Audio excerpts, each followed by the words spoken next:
ये तो सब मानते हैं कि हम यहाँ पे कुछ लिमिटेड नंबर ऑफ टाइम के लिए आए हुए हैं। तो इसका मतलब ये है कि सत्य ये नहीं है कि ये हमारा घर है, क्योंकि अगर ये सत्य होता कि ये हमारा घर है तो शायद हम यहाँ से नहीं जाते। तो ये ठीक उसी प्रकार से जैसे मान लो कि कोई इंसान जो भारत में है और वो अमेरिका गया है मान लो 10 साल के लिए, तो 10 साल के लिए वो अमेरिका गया है, तो उसका मात्र एक उद्देश्य हुआ कि जितने भी हम पैसे कमाएं, खूब ढेर सारे पैसे कमा के हम अपने घर लेकर जाएंगे इंडिया। तो यहाँ पे क्या है कि वो 10 साल के लिए गया हुआ, 10 साल का उसका पर्पज ये था कि हम खूब ढेर सारे पैसे कमा के अपने घर लेकर आएंगे।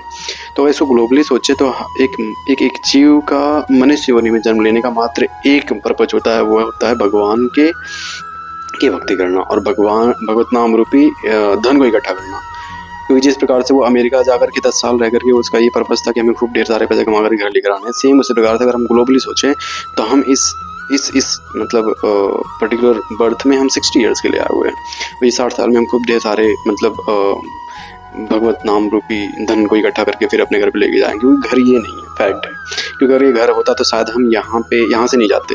लेकिन ये सत्य है इस संसार का कि हर सबका समय निश्चित है। तो समय निश्चित है, उसका मतलब सिंपल सा है कि एक किसी भी जीव का मनुष्य योनि में जन्म लेने का मात्र पर्पज होता है भगवान को पा लेना।